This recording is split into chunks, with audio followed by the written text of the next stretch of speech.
కరీంనగర్లో నామినేషన్ల స్వీకరణ, పరిశీలన, ఉపసంహరణల ఘట్టం ముగిసింది. బరిలో ఉండే అభ్యర్థుల సంఖ్య తేలిపోయింది. నామినేషన్లు వేసిన వారిలో 5గురు మాత్రమే ఉపసంహరించుకున్నారు. మొత్తం 28 మంది అభ్యర్థులు బరిలో నిలిచారు. వీరికి గుర్తులు కేటాయింపు ప్రక్రియ కూడా కొనసాగుతోంది. ప్రధాన పార్టీలతో పాటు ఇండిపెండెంట్లుగా 15 మంది ఎన్నికల బరిలో నిలిచారు. ప్రధాన పార్టీలైన కాంగ్రెస్ నుంచి వెలిచాల రాజేందర్ రావు, బీజేపీ నుంచి బండి సంజయ్, బీఆర్ఎస్ నుంచి వినోద్ కుమార్లు పోటీలో ఉన్నారు. దీనికి సంబంధించి కరీంనగర్ నుంచి మరిన్ని డీటెయిల్స్ వెంకటేష్ అందిస్తారు. ఉపసంహరణ గడువు ముగిసిన తర్వాత కరీంనగర్ లోక్సభకు ఇంకా 28 మంది అభ్యర్థులు బరిలో నిలిచారు. ఈ రోజు 3 గంటలతో ఉపసంహరణ గడువు ముగిసిపోయింది. అప్పటి వరకు కేవలం 5గురు మాత్రమే ఉపసంహరించుకున్నారు. మొత్తం 53 నామినేషన్లు దాఖలు కాగా అందులో 20 నామినేషన్లు రిజెక్ట్ అయినాయి. ఇవాళ 5గురు ఉపసంహరించుకున్నారు. వీళ్ళందరూ పోగా ఇంకా 28 మంది బరిలో ఉన్నారు. 28 మంది అంటే మనకు 2 ఈవీఎంలు పెట్టాల్సి వస్తుంది. ఒక ఈవీఎంలో కేవలం 16 గుర్తులు మాత్రమే కేటాయిస్తారు. అందులో 15 గుర్తులు అభ్యర్థులకు, ఒక గుర్తు నోటా ఉంటుంది. కానీ ఎప్పుడైతే 15, 16 కంటే దాటుతారో అభ్యర్థుల సంఖ్య 2 ఈవీఎంలు పెట్టాల్సి వస్తుంది. 2 ఈవీఎంలతో ఇప్పుడు కరీంనగర్ లోక్సభకు ఎన్నికలు జరగబోతున్నాయి.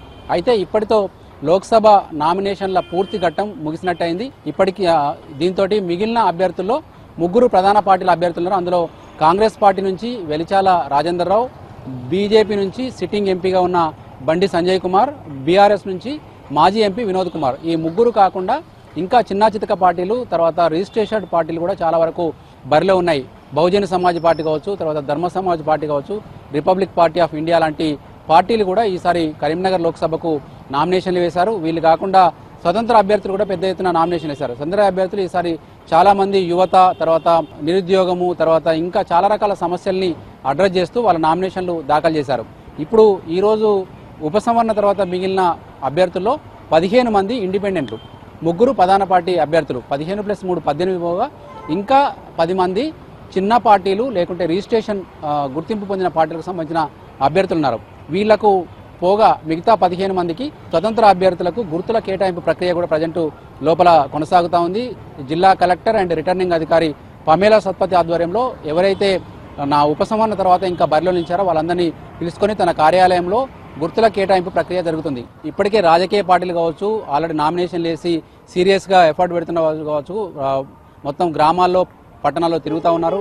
రాజకీయ పార్టీలు ఇప్పటికే బహిరంగ సభలు కావచ్చు, రోడ్ షోలు కావచ్చు, కార్నర్ మీటింగ్లు నిర్వహిస్తూ ప్రజల్ని ఆకట్టుకునే ప్రయత్నాలు కొనసాగిస్తున్నారు. ఇక స్వతంత్ర అభ్యర్థులు ఈరోజు గుర్తులు కేటాయించిన తర్వాత వాళ్ళు కూడా తమ సింబల్ని ప్రజల్లోకి తీసుకెళ్లే ప్రయత్నాలు చేసే అవకాశం ఉంది.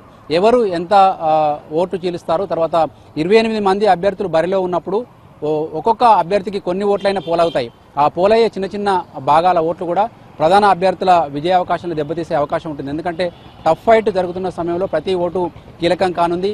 ఈ నేపథ్యంలో కొంతమందిని డ్రాప్ చేయించేందుకు రాజకీయ పార్టీల ప్రతినిధులు ఈ స్వతంత్ర అభ్యర్థులను డ్రాప్ చేయించేందుకు కూడా కొన్ని ప్రయత్నాలు చేసినట్టు తెలిసింది. అందులో భాగంగా కొంతమంది మాత్రమే వాళ్ళ మాట విని వాళ్ళ నామినేషన్ విత్డ్రా చేసుకున్నారు. కానీ మిగతా వాళ్ళంతా కూడా బరిలో ఉన్నారు. ఒక్కొక్కరు 25,000 రూపాయల డిపాజిట్ చెల్లించి నామినేషన్ వేశారు. ఈ నామినేషన్ వేసిన వాళ్ళందరూ కూడా రేపు పోటీ చేస్తే వాళ్ళకు రావాల్సిన ఓట్లు, కనీస ఓట్లు వస్తేనే వాళ్ళ డిపాజిట్ వాపసు వస్తుంది, లేకుంటే డిపాజిట్ కూడా రద్దయ్యే అవకాశం ఉంది.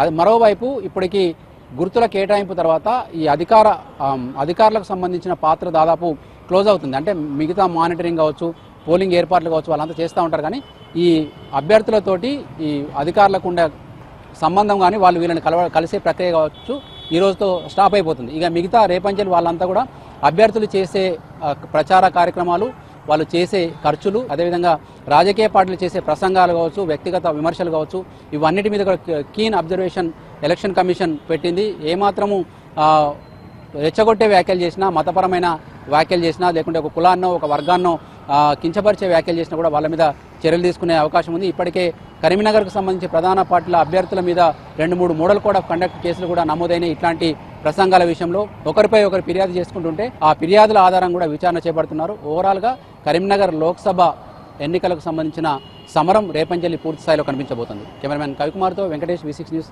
కరీంనగర్ నుంచి.